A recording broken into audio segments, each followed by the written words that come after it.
রাস্তায় থাকলে যে কাগজপত্র রাখা লাগে এটা জানো? তা জানি। তাহলে আনো না কেন? আর এটা ভুল হয়েছে আমাদের, নেক্সট টাইম আর হবে না। আর এই যে কাছাকাছি কি আইন আলাদা? না না না, আইন আলাদা না। কাছাকাছি হইলে গাড়ির মাঝে তুমি হাইওয়ে রোডে গাড়ি দোস্ত তোমার বাসা কাছে এর জন্য কি তোমার কাগজ আনতে হবে না? এটা কি আলাদা আইন আছে? না না। এক বছর 3 জন উঠছে আবার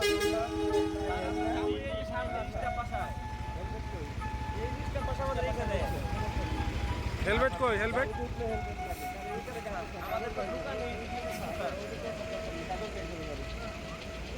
কাগজ বের করুন।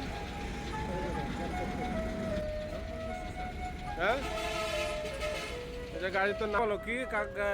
না, বাসার কাছে দিকে কাগজপাতি আর হেলমেটটা নিয়ে আসা হয় না। হেলমেট নিয়ে আসা হয় নাই। তা গাড়ি রাস্তায় থাকলে যে কাগজপত্র রাখা লাগে এটা জানো? তা জানি। তাহলে আনো না কেন? আর এই যে কাছাকাছি কি আইন আলাদা? না না না, আইন আলাদা না। কাছাকাছি হইলে গাড়ির মাঝে তুমি হাইওয়ে রোডে গাড়ি দোস্ত তোমার বাসা কাছে এর জন্য কি তোমার কাগজ আনতে হবে না? এটা কি আলাদা আইন আছে? না না, বলুন স্যার এটা। এক বছর 3 জন উঠছে রাত্রে এত তারপরে তোমার হেলমেট নাই স্যার এটা ভুল হয়েছে আমাদের, নেক্সট টাইম আর হবে না। এটা খোলো খোলো খোলো। ঠিক আছে, মাফ করে দেবো। ঠিক আছে। হ্যাঁ, আর হবে? না না না স্যার, আর হবে না। দেশ হলো অপরাধ তো করছই, অপরাধ করছো না?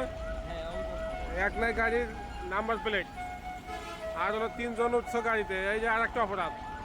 কারো হেলমেট নাই, এই একটা অপরাধ। কটা অপরাধ হয়েছে? হ্যাঁ, 3টা।